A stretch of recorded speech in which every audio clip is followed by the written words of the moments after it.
क्या उत्तर प्रदेश में बीजेपी से जुड़े हुए लोग माहौल खराब करना चाहते हैं? क्या उत्तर प्रदेश में विधानसभा चुनाव के पहले लॉ एंड ऑर्डर की स्थिति खराब होने जा रही है? आज इस खबर में हम इसी मुद्दे पर चर्चा करेंगे। नमस्कार दोस्तों, आप देख रहे हैं HW न्यूज और मेरा नाम है सोनू कनौजिया।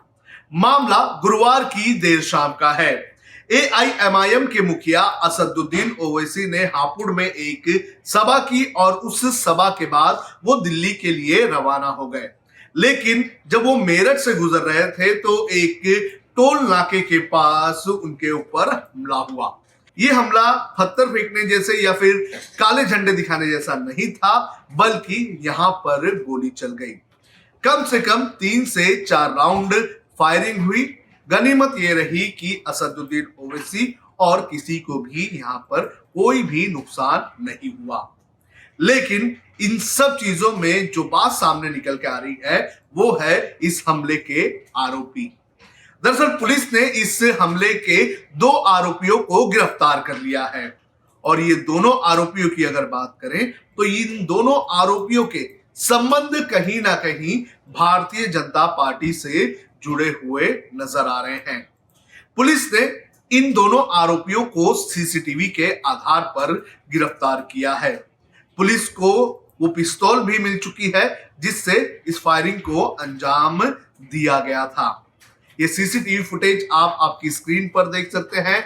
इस सीसीटीवी फुटेज में साफ तौर पर दिखाई दे रहा है कि एक आरोपी किस तरह से बंदूक हाथ में तानते हुए भाग रहा है। पुलिस ने इसके आधार पर जिन 2 लोगों को गिरफ्तार किया है उसमें एक का नाम है देशभक्त सचिन हिंदू और दूसरे का नाम है शुभम। जब हम इनकी फेसबुक प्रोफाइल पर जाते हैं तो पता चलता है कि इनके संबंध किससे जुड़े हुए हैं।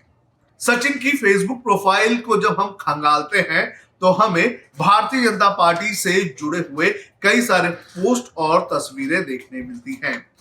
सचिन की अगर बात करें तो सचिन की कई सारी तस्वीरें बीजेपी के बड़े नेताओं के साथ भी हमें उसके प्रोफाइल पर मिली हैं।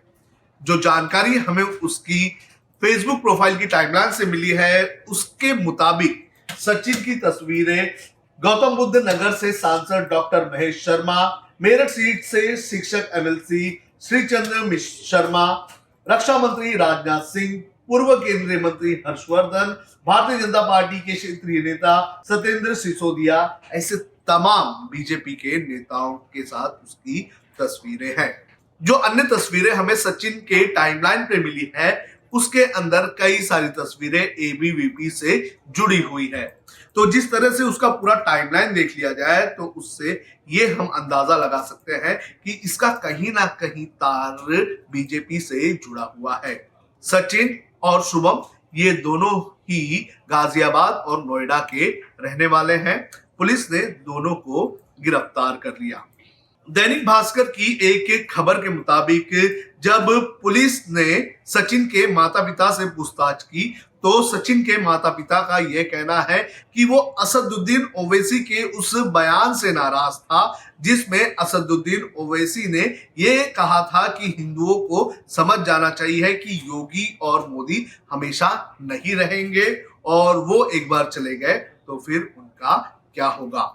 और इसी बयान को लेकर उसने ओवैसी पर हमला किया होगा।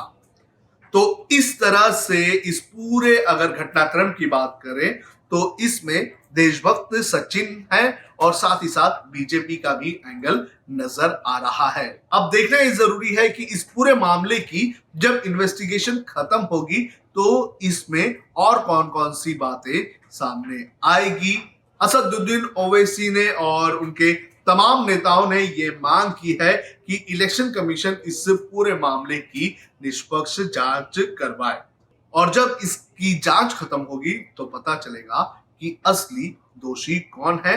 लेकिन इस घटना ने एक बार फिर से उत्तर प्रदेश के लॉ एंड ऑर्डर पर सवाल तो जरूर खड़ा कर दिया है।